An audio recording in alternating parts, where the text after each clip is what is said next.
us Newcastle fans are Wembley this, Wembley that, trains, hotels, flights, Trafalgar Square cans, all of these worries. But let's just hope Newcastle's squad aren't of the same mindset, because we back to the bread and butter, we back to the Premier League, we back to chasing that top four, and it's West Ham on Saturday under the lights at St. James's Park, and it promises to be an absolutely cracking atmosphere, especially when there's a lot of fans who couldn't properly celebrate Tuesday night's amazing result because they had work the next day. So we're going to look ahead to West Ham in the Premier League, so you don't want to miss it, so please stick around.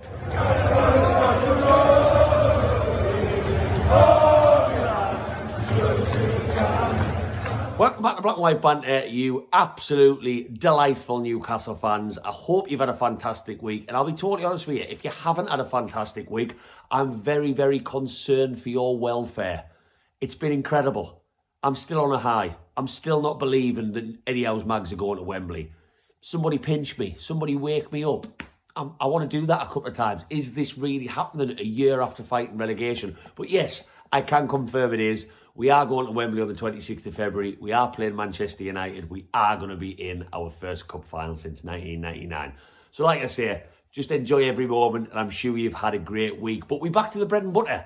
We are back to the bread and butter. But before we talk about the West Ham game, I just want to touch down and make sure that my current subscribers, I love you all. But if you are new to Black and White, if you've never been here before, drop down and give us one of them. This goes a very long way, and it only takes you a very, very quick second. And if you like my opinion by the end of this video, whack that subscribe. There will be a West Ham match vlog coming. I will be speaking to fans after the game. I will be giving you a taste of the atmosphere if you kind of get a ticket, because they are like rocking horse poo at the moment. So whack that subscribe and you'll see that in the next 24 hours or so.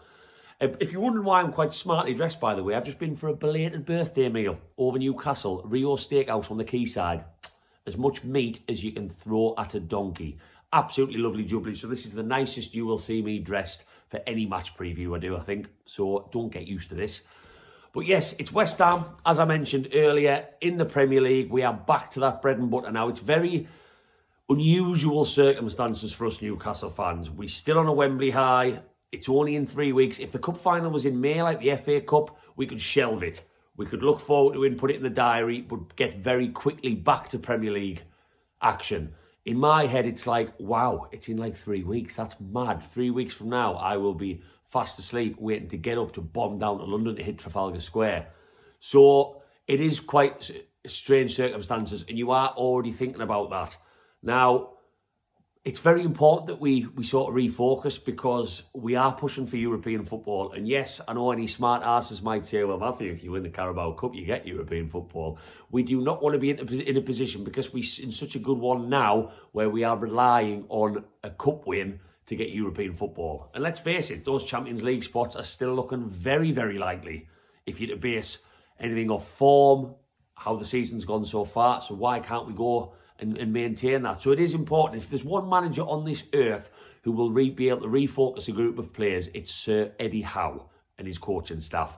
He said in these press conferences he enjoyed the night of the game, had a bit of time with his family, his kids were buzzing about it, but very quickly his thoughts turned to West Ham.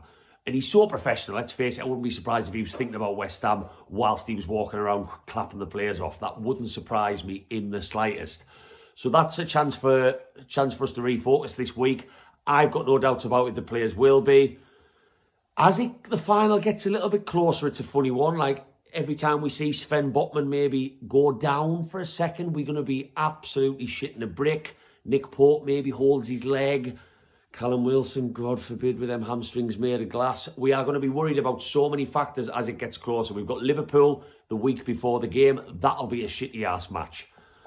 And obviously we've got suspensions going into this game, which I'll talk about in a second. But yeah, I think the atmosphere will be cracking, as I mentioned at the start. There's a lot of fans who weren't able to celebrate that glorious night on Tuesday because of work. It's a 5:30 kickoff. The last time that happened was Chelsea before the World Cup, I believe. Amazing atmosphere. People have more time to drink in the pub, more chanting in the stands, a bit more rowdy, and there's a Wembley celebration there. First weekend, we can actually have a good drink and toast the fact the Mags are going to London. So, yeah, I think the atmosphere will be cracking, which always works in our favour. I'm sure War Flags have got something else up the sleeve for Saturday with the Sky cameras there as well. That's always nice. I always look forward to seeing their displays. Big up War Flags. And do I fear the opposition? No, I don't. Lots of people are talking about West Ham turning a corner. Yes, they beat Everton. They've had a couple of FA Cup wins either side of that. I do not fear West Ham. I really don't. They look totally different to the team that we saw last year. I don't know why. They just do. I think there's some West Ham fans calling for David Moyes to leave the club. I don't know. Something is wrong in the matrix there. I know there's a lot of their fans lacing into their transfer policies and how they operate behind the scenes. But West Ham will not be optimistic coming to St. James's Park. Fortress St. James's, we are battering teams. We really, really are. So long may that continue. And I expect it to. I really do. I know I talked about that worry about that refocus. I think we can refocus for this game. Now, team news, obviously Bruno being suspended is the big one. Who comes in to replace him? Now, I do think that Joe Linton should move into that centre. That's a given. I prefer Joe Linton in the centre to on the left. I really, really do. Joe Linton, Willock and Longstaff as a 3. And then that left-hand side, who plays there? Well, for me personally, this might be controversial for some Newcastle fans. I would actually play Anthony Gordon. Now, I know there's going to be loads of fans watching this video say Maximin. I know there is, and I totally understand that. Yes, he did well in the first leg against Southampton. I wasn't overly impressed with him, as I said on my last word video, in the second leg on Tuesday. I wasn't. He got a long run out. I know we were under the cosh. I get that. So he wasn't able to show his attacking threat, as Isaac wasn't when he came on. But that work rate is more what I was disappointed with. I saw Maximin strolling a little bit. I know he's moved over centrally. And I still believe that Eddie Howe is not convinced by that. We are a team that defends together, presses together, holds the ball. Yes, his decision-making is getting better. I can see Maximin is making an outgoing effort to try and change the way he plays to suit Eddie Howe a bit more. I totally appreciate that, and I respect that. But I'm just not convinced with Alan St. Maximin playing from the start. I'm really, really not.